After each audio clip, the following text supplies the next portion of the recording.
Now, in California, there are three ways to represent consumers in a transaction. You can represent the seller exclusively, you can represent the buyer exclusively, or you can represent the seller and the buyer as a dual agent. And you had to make this disclosure, and it's on disclosure forms that are mandated by the legislature. And so in 1988, we all had to start disclosing who we were going to represent in a real estate transaction. Now, remember, the compensation vehicle for an MLS in 1988 was an offer of subagency. And so everybody represented the seller. Now, all of a sudden, we had to make disclosures. We had to say who we represented.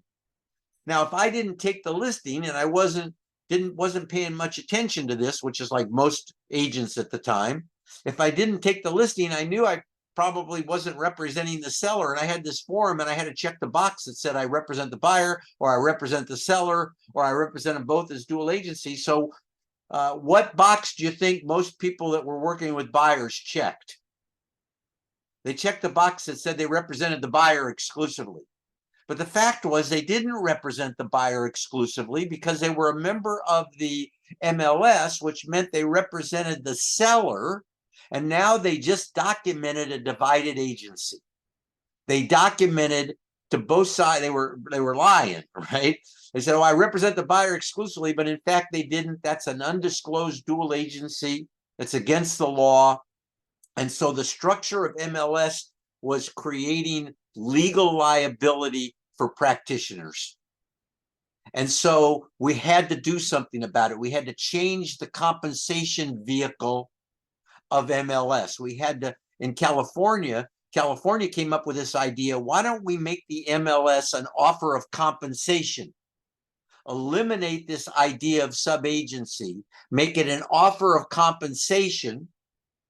And that's what happened in California, because NAR wouldn't adopt that. It took the NAR up until 1996 to adopt it. So in about 1991 in California, we created our own MLS model rules, and we changed the compensation vehicle to an offer of compensation. And then NAR in 96 changed their model. Remember that the NAR's got these model rules, this MLS handbook, and NAR changed its model rules to make MLS an offer of compensation. Now you could go out and represent buyers in real estate transactions because you no longer represented the seller by virtue of your membership in an MLS. And that worked great from 1996 till about 3 years ago. And about 3 years ago, what was challenged in these civil lawsuits was the offer of compensation. And so in all of these cases, what the plaintiffs are saying is that offer of compensation is a violation of the Sherman Antitrust Act. It's forcing us sellers to pay commissions to buyers' agents when we really shouldn't have to do that. And by forcing us to do that, it's holding commissions at a high level. It's a conspiracy. And we think that we need to be paid back for all of that money that was paid to buyers' agents, because the offer of compensation is illegal, should be illegal. And so that's the crux of all of these cases. This offer of compensation is being challenged, which, remember, was done to protect consumers and real estate practitioners back in 1996. It was actually a movement, which takes me to another point, in that MLSs are evolutionary. Things happen and changes are made to fit the marketplace. And we've always been that way. And I'm an advocate for MLS. And so we always make those changes. And this seemed to be a good change. And it was a good change.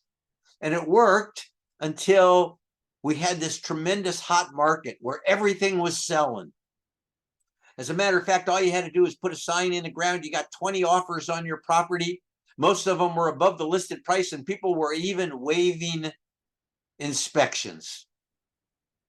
And in that case, when it's such a hot market, why do you have to offer, if you're a seller, why would you have to offer 2 or 3 or whatever percent to someone to bring a buyer? All you need to get a buyer is put an ad, get it up on one of these portals, get it up on a portal, or put an ad in the paper, or put a sign, or you're going to get plenty of offers.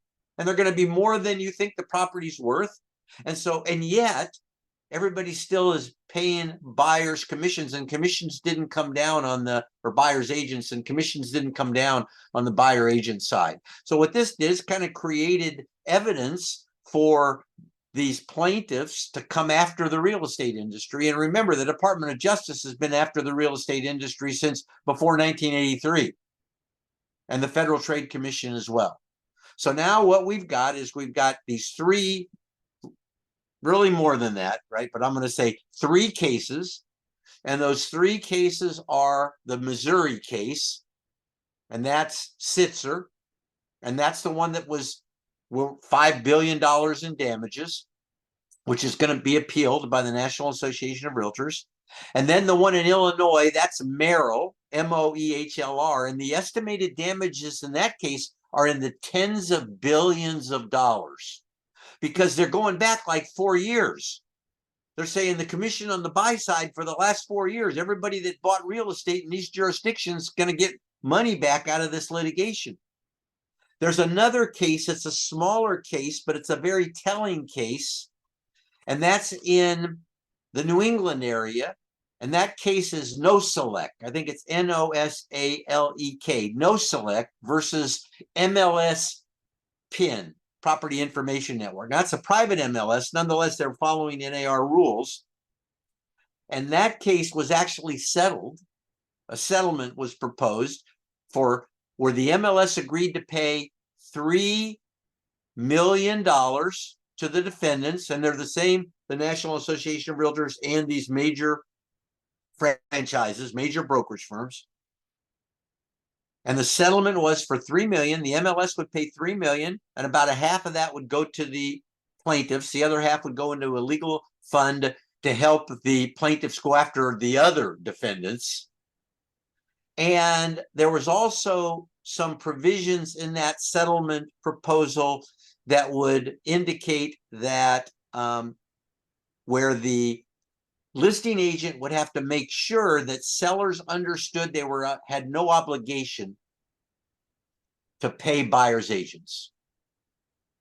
So no obligation to pay buyers agents, and $3 million, and even to certify somehow that the seller understands that they don't have to pay any buyer's agent. And part of that also was there was this myth, kind of, and NAR tells me it's a myth, and I'll go along with NAR.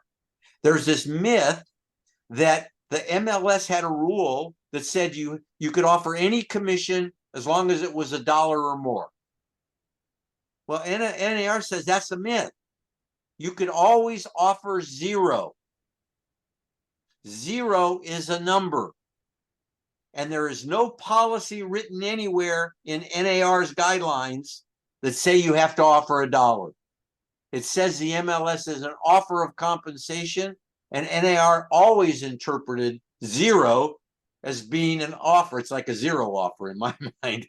But you never had to offer $1. It was always zero. Now people are they're stepping forward and saying, okay, now we have to make sure people understand that it's zero. And in my mind, zero is no compensation. But the MLS structure still says that the MLS is an offer of compensation, even if that offer is zero. So in the NoSelect case, they agreed. The MLS PIN agreed to say zero.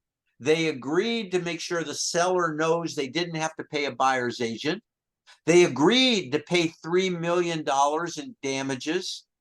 And the Department of Justice stepped in, and the Department of Justice is not a party to that litigation. And they stepped in and said, we need 60 days to evaluate this. Wait a minute, you're not a party. The plaintiff and the defendants agreed. Too bad, we are the Department of Justice. We don't like it. Well, if you don't like zero, what are you looking for if you're the Department of Justice? And I'll give you the answer that everybody's afraid to give. They're looking to eliminate the MLS's offer of compensation.